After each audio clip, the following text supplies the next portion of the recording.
Assalamualaikum warahmatullahi wabarakatuh. Bersama Kakak Mei di sini. Terima kasih kepada teman-teman yang telah mensubscribe channel ini.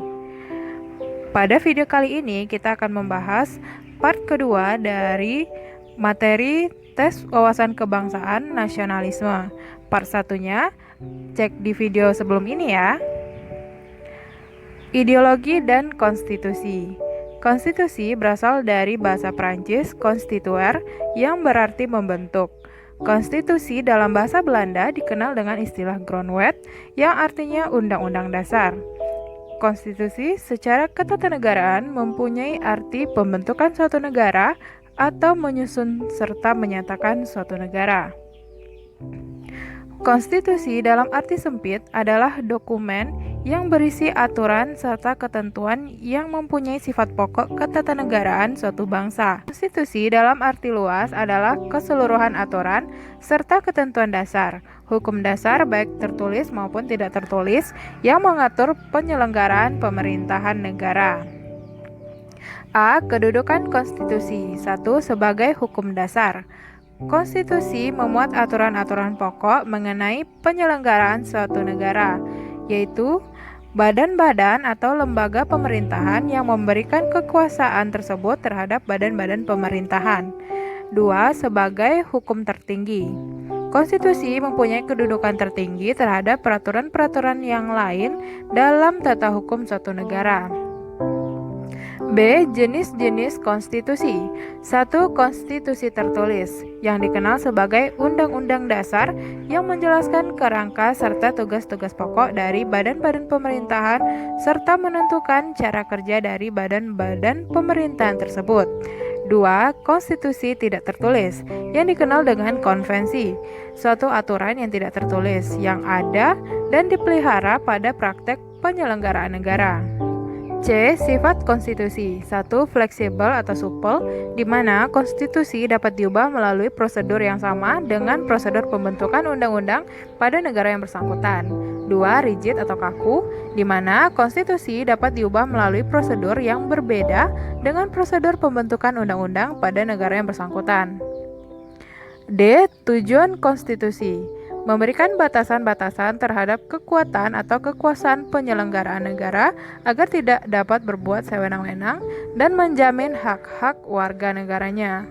Undang-Undang 1945 sebagai konstitusi tertulis di Indonesia memiliki sistematika sebagaimana berikut. 1. Pembukaan. 2. Batang tubuh. 3. Penjelasan.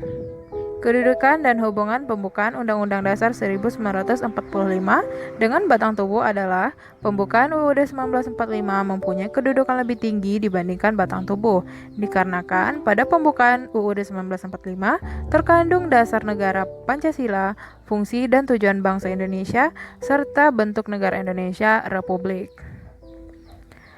Konstitusi di Indonesia dijadikan sebagai alat untuk melaksanakan nilai-nilai yang terkandung dalam Pancasila, yaitu A. Nilai normatif, di mana konstitusi dilaksanakan secara murni dan konsekuen.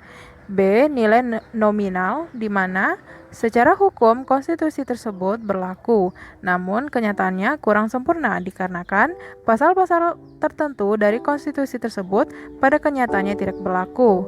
C. Nilai semantik, di mana konstitusi hanyalah sekedar istilah karena pelaksanaannya hanya dimaksudkan untuk kepentingan dari pihak penguasa.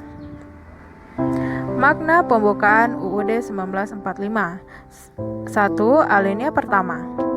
Adanya pengakuan bahwa bangsa Indonesia menjunjung tinggi hak kodrat dari setiap bangsa untuk merdeka.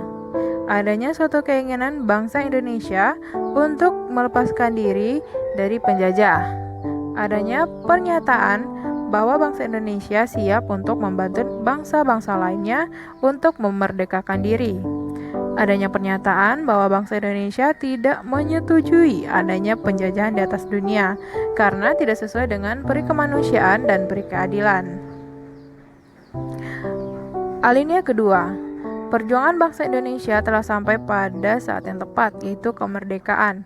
Kemerdekaan bukanlah akhir dari perjuangan, sebaliknya merupakan jembatan dalam mewujudkan cita-cita bangsa yang merupakan suatu keadaan masyarakat yang adil dan makmur. Rakyat Indonesia menghormati dan menghargai para pejuang dan pahlawan bangsa yang telah mengantarkan mereka ke depan pintu gerbang kemerdekaan.